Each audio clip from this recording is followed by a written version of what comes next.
Assalamualaikum warahmatullahi wabarakatuh. Salam sejahtera, salam sehat untuk kita semua. Apa kabar teman-teman? Harapan saya tentunya teman-teman dalam keadaan baik-baik saja bersama seluruh keluarga teman-teman dimanapun teman-teman berada. Selamat beraktivitas, tetap semangat.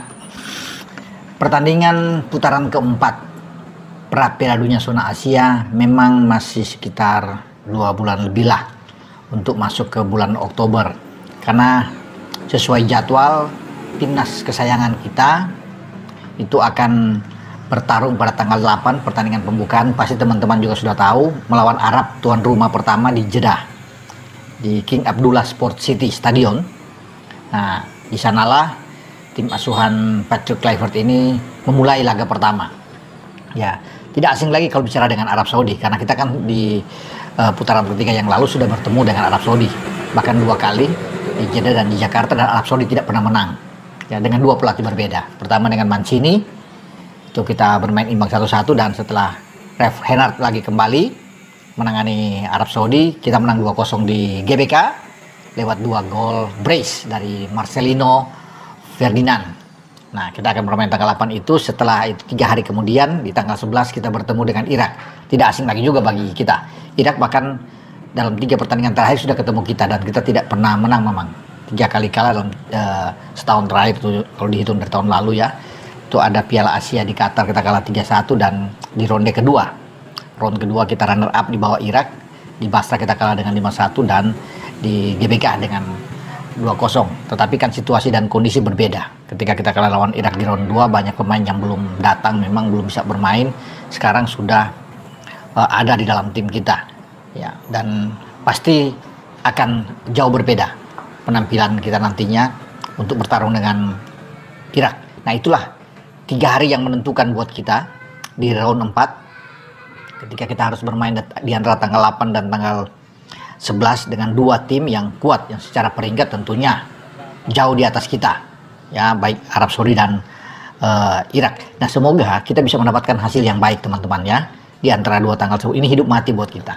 Kalau kita bisa melewati pertandingan dengan menang melawan Arab Saudi, nah ini enak. Peluang untuk lolos ke Piala Dunia 2026 terbuka. Nah, atau katakan kita bermain imbang pun masih terbuka peluang untuk kemudian bermain lawan Irak. Karena satu tim yang bisa meraih kemenangan pertama itu besar peluang untuk bisa lolos, karena hanya memainkan 2 laga. Nah, Arab Saudi nantinya akan bertarung hidup mati melawan Irak di pertandingan terakhir tanggal 14 Oktober. Tapi kalau kita sudah bisa melewati dengan kemenangan positif melawan Arab Saudi, artinya anak-anak juga lebih termotivasi di saat akan menghadapi Irak, dan pasti hasil apapun kita bisa positif, imbang atau apalagi menang melawan Irak, kita lolos. Itu kan kalau bicara sisi positif, tapi kita juga harus siap untuk menghadapi sisi kelabu buat kita, dan bukan tidak mungkin bahwa sepak bola itu ada menang kalah dan kita bisa kalah ya, melawan 2 tim tersebut. Tapi tetap kita harus bisa mendukung tim nasional ini, harus bisa memberikan motivasi pada tim senior kita ini agar bisa melalui 2 pertandingan dengan hasil yang bagus. Itu kan menjadi harapan kita semua. Nah, berkaitan dengan itu, maka ada penambahan pemain tentunya di satu lini saja, di lini serang kita. Ini buntut dari cederanya striker andalan kita Ole Romeni ketika ikut di Piala Presiden. Pasti sudah tahu lah teman-teman ya, dihajar oleh salah satu pemain dari Arema Malang, Paulinho Moselin, dan Ole cedera. Artinya saya berharap bahwa dia cedera di akhir Agustus, atau paling tidak dia bisa bermain di FIFA Matchday. Ternyata memang tidak, dia menjalani pasca operasi, ada retak di kaki kanan dia karena pergelangan kaki kanan dia ternyata memang dihajar ya, di tackle dengan keras ya. Sayang tidak mendapat kartu merah, tapi hanya kartu kuning, walaupun sudah ada permintaan maaf yang langsung datang dari pemain bersangkutan, Paulinho, tapi ini seakan tidak digubris oleh Romeni ya, karena memang oleh Romeni merasa terpukul dengan keadaan seperti itu ya.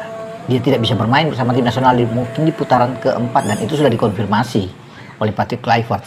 Kecil kemungkinan itu ya, nah, faktor keajaiban saja kalau dia bisa bermain di putaran keempat, tapi dia sudah dianggap bahwa tidak akan bermain apalagi di FIFA Matchday. Karena FIFA Matchday bulan September kan kita bermain melawan Lebanon dan Kuwait untuk mengantisipasi laga melawan Arab dan Irak.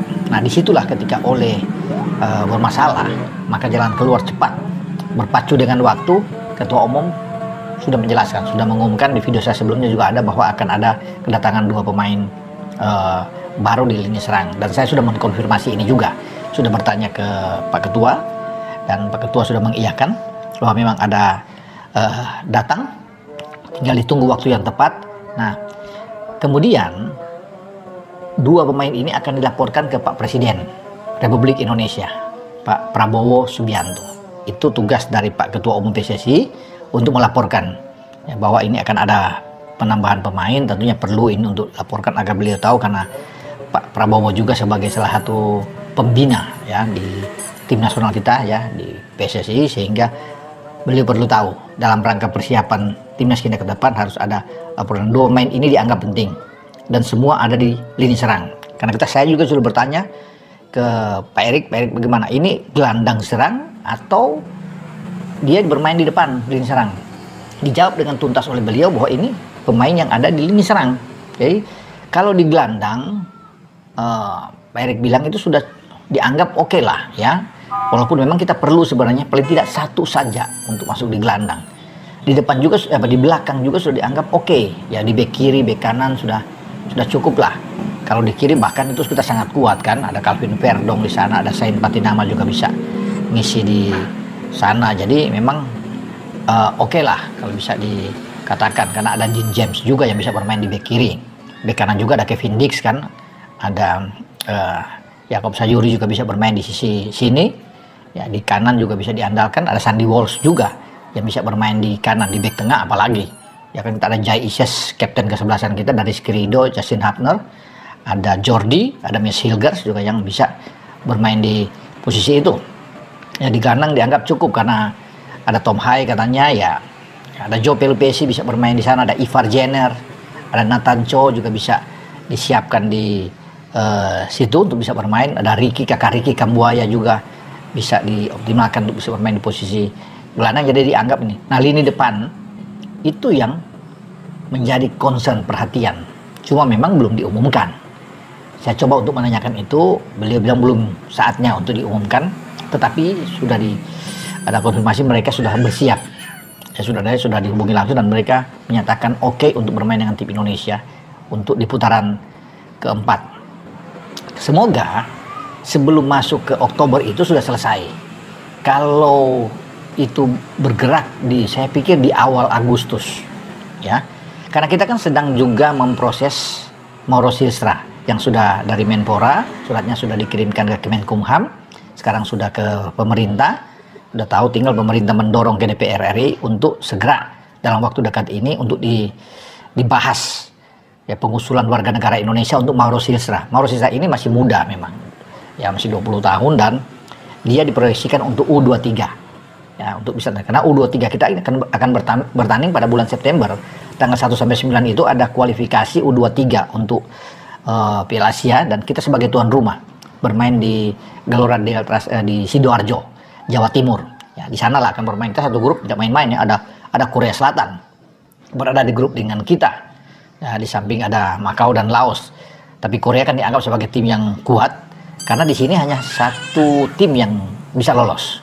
Langsung lolos dari 11 grup, semua akan lolos dan 1 tim. Baru ada 4 diambil sebagai runner up terbaik.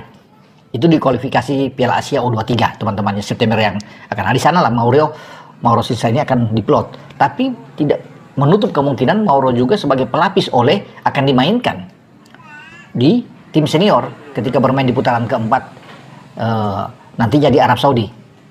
2 pemain inilah yang nantinya juga akan mendukung ya, untuk ada di lini serang.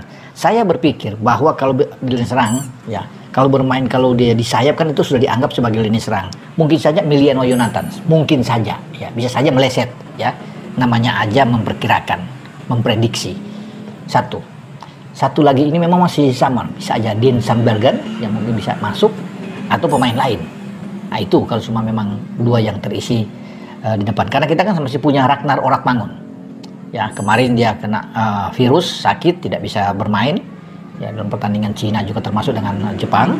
Sehingga Ragnar bisa datang, bahkan mungkin bisa bermain pada FIFA Matchday di saat akan menghadapi Lebanon dan menghadapi Kuwait pada September yang akan datang. Nah, kita menunggu. Itu nantinya Pak Heri, nanti dia akan umumkan langsung. Ketika sudah melaporkan ke Pak Presiden, semuanya sudah bersiap dan ada waktunya yang pas. Pak Heri bilang akan memilih waktu yang pas untuk mengumumkan dua pemain tersebut.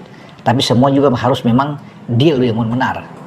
Ya, kalau mereka sudah ada kepastian dari dua pemain tersebut sudah mengatakan oke, semua sudah siap, nah nanti ini akan berproses dengan sendirinya dan akan ngebut memang. Kalau mulai di Agustus ya pasti di September itu sudah harus jadi, atau paling biasanya kan 1 bulan udah bisa cepat, bahkan mungkin bisa main di FIFA Matchday kalau itu cepat dalam 1 bulan diproses sambil pengambilan sumpah. Tapi yang paling pasti kita kan itu harus putaran keempat, itu yang paling pasti. Harus ada pemain-pemain ini yang untuk mengisi di posisi lini depan. Oke, sampai di sini dengan saya Bung Ropan berbicara. Ciao.